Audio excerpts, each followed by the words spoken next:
I need to read your CV, so if you don't mind. So Paula has more than 20 years' experience in people development space. She's the founder of the Growth Mindset Blueprint, and she is a passionate advocate for mental health.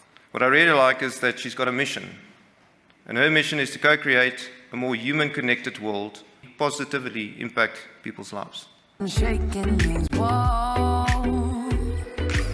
Thank you, Theo, for that introduction. What do you say psychological safety is all about? To always use the simplest words possible, psychological safety is about feeling safe when you speak up. It is as simple as that. But inside organizations, it can get quite complicated, quite complex. And it is very important to talk about this psychological safety because in different cultures, we understand this differently. In a business environment, this also has a completely different impact. So there are 5 important elements and very simple steps that we can do to actually create that psychological safety in the workplace. And we are going to talk a lot about these today, but you are going to see that we also built the program based on these steps. And number 1 is to make it an explicit priority. And Theo already said that see this as a catalyst for change. And I love that, catalyst for change. It starts with making psychological safety an explicit priority. And that's why we're here today, and you're going to see that we're going to touch a lot on this. Then it is about facilitating everyone speaking up. And Paula, what does that mean, facilitating speaking up, and what we're going to do today about it? Well, besides the two of us facilitating today, everybody at the table is going to be facilitating the conversation too. So table hosts, you do have your host brief. You have a very critical role that you'll be playing today in terms of facilitating the conversation around the table. We are also going to be facilitating the capturing of ideas, suggestions, Q&As that we will be dealing with throughout the day and putting it out there for participation from everybody as well as the execs and the hosts to manage when it comes to answering and guiding and providing insights.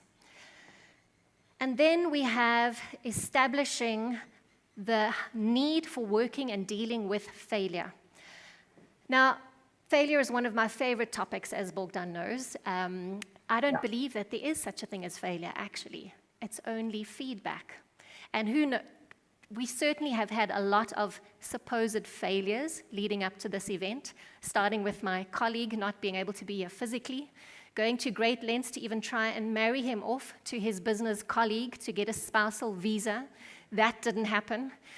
We even looked at how long it would take to get his marriage annulled so that we had all the facts sorted out. But we'll have to marry you off next time you come to South Africa. Yeah, looking forward to that. Failure for you, Bogdan. Failure. Well, my grandmother always said that it's never a failure if you learn from it. Well, what is very interesting, and the reason we're going to talk a lot about failure is because failure, ladies and gentlemen, is a concept which is very personal and is differently understood by every single individual because our families taught us different things about failure. Then the school system taught us things, they taught us to see failure different. Then we go into a professional environment and then failure becomes almost a taboo. So this is why we need to talk about failure and we need to talk about how we're handling it. And you're going to see that again, during the sessions, we are going to address this a lot. We need to discuss about failure and to establish norms for how it is being handled. We need to encourage people to fail. Otherwise, how are we going to create that base for the psychological safety? And then we're going to go to step 4, which is again one of my favorite, and yours as well, Paula, and that is creating space for new ideas, even the wild ones. Absolutely. So instead of failure, it's how do we learn, and through learning is how do we come up with creative and innovative and new ideas. And we've created a space for that, where we're going to be capturing those today. So please, we want to encourage your participation. We want to encourage open and honest feedback. And just to rest assured everybody in the room that all feedback is anonymous. And we'll talk about that some more just now. Talking about embracing conflict. Another favorite topic of mine. In fact, I even wrote a book about it. It's called Embracing Conflict. And we have not been taught how to deal with conflict. A true story, by the way. You can find my book on Amazon.com, in case you were wondering. URL coming on the screens right now. 3, 2, 1. So, we're not taught how to deal with conflict. We don't get taught that in school. We don't get taught it in university. But the first time we have to start dealing with conflict is when we get into a relationship, a romantic relationship, and we all know what that feels like, right? And then in the workplace, we have to deal with conflict, or the other word that is used is courageous conversations in the workplace. So conflict is an awkward, uncomfortable thing, which is why we tend to avoid it, right? But what if we had to flip it on its lid? What if we had to say that conflict is actually growth trying to happen? The reason why we resist conflict, just like we resist change, is because we're being pushed out of our comfort zone. It's awkward, it's uncomfortable, which is why we tend to avoid it. So let's have some courageous conversations today. Let's embrace conflict. Conflict can be as simple as we have a different view, a different idea, a different opinion. And on the other hand, it can be extremely volatile. So conflict comes in various forms and shapes and sizes. And today, we're going to be encouraging how to have courageous conversations around the tables as well. Absolutely, Paula. And I love what you said about conflict because, again, our background, especially how we are being raised, tells us a lot about how we actually behave in conflictual situations. It took me 25 years to actually read over that conflict avoiding situations and to understand that actually going into a conflict but treating it in a productive way actually can bring innovation, can bring creativity can actually enforce our connections. And I'm not going to talk about oxytocin or how we connect as human beings, the love hormone or the bonding hormone, but we need conflict sometimes to connect. And that's what gives us context, and that's what can give us a lot of perspective. And that's also the reason why you are around the table. And sometimes we would encourage you to have these productive conflictual conversations or courageous conversations, as Paula is calling them. We need this in order to come up with new ideas and start new opportunities. Now, we're talking about psychological safety, and Paula, you mentioned already earlier, every voice in the room matters. Absolutely correct. So when it comes to psychological safety, at a very basic level, if we remove all the labels that we use to identify ourselves, such as job title, gender, age, race, culture, at a very basic human level, our basic human need is to be loved and accepted for who we are. And that is what psychological safety really is all about. Our people want to know that they matter. They want to know that they are valued. So people will go where they are welcome, but people will stay where they feel appreciated and valued. And that's what we are trying to achieve when it comes to building psychological safety. So how do we as leaders make our people feel valued, feel heard, feel appreciated, that they want to stay and they want to help drive and grow the business to where we want to take it? Who's next? Yes. I said to you when we walked back that, I'm a people's person and I'm really interested in people. I've never met him before and I know more about him than I know about all my staff members. And I thought I know them quite well. Mm-hmm. And I think the word intentional came to mind because those questions were quite intentional, and because we kind of followed it, that's why I know so much about him. And yes. I think I need to be humble and go and learn more about my staff. Thank you for being bold and brave and acknowledging that we think we know our employees, we think we know our people, but we actually don't. Until we are intentional about it, until we make the time. And as you saw, all it took was 10 minutes to get to know somebody at a really deeper level. So thank you for sharing that. And you now know a lot more about you than you actually thought you did. More than your own team members. Thank you for that. I'm going to take 2 more before we move on. Yes.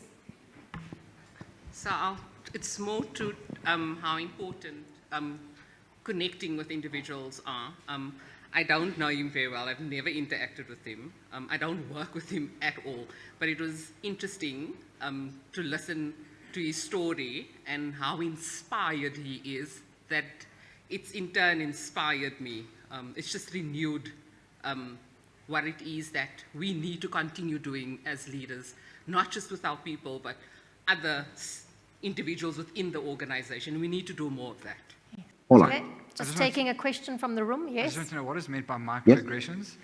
So the question, what is meant by microaggressions? Microaggressions are those very subtle, can be non-verbal and sometimes verbal as well, that can dismiss, disregard, or totally reject another person in terms of their input. So for example, facial expressions, rolling your eyes when someone is talking, turning away from someone when they are talking to you, completely ignoring someone when they are talking, not acknowledging someone's input. Those are examples of microaggressions. Does that answer your question? Thank you. Paula, there was another question for you, actually, and that was, how do we help those who have been at the bank for a long time to be comfortable with the change in the direction the organization is taking? Very good question. And it comes back to what I mentioned earlier about why do we resist change? Because change feels uncomfortable. And not all of us move at the same time and at the same pace or think along the same lines. So how do we get people to buy in? Well, we need to bring them on the journey with us. We need to help them understand the why, behind why I need to change. And what does that mean for me? What's in it for me? You've all heard of that before. So why do we need to change? What's in it for me?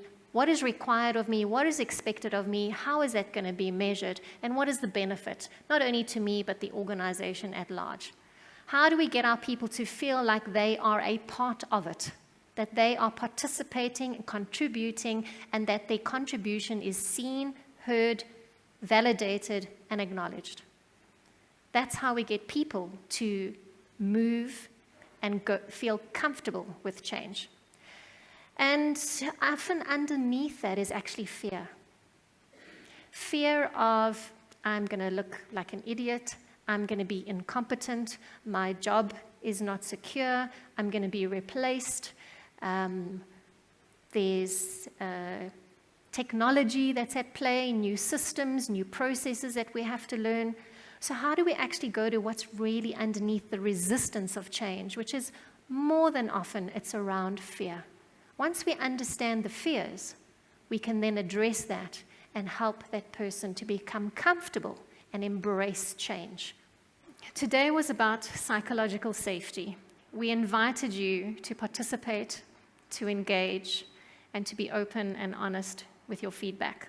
And we want to thank you and acknowledge you for that. We also, whether you may have realized it or not, we've given you 2 tools that you can take away with you today to go and start creating and building psychological safety within your teams. The first one was how to communicate in rounds, to be able to create a safe space to hear all the voices around the table.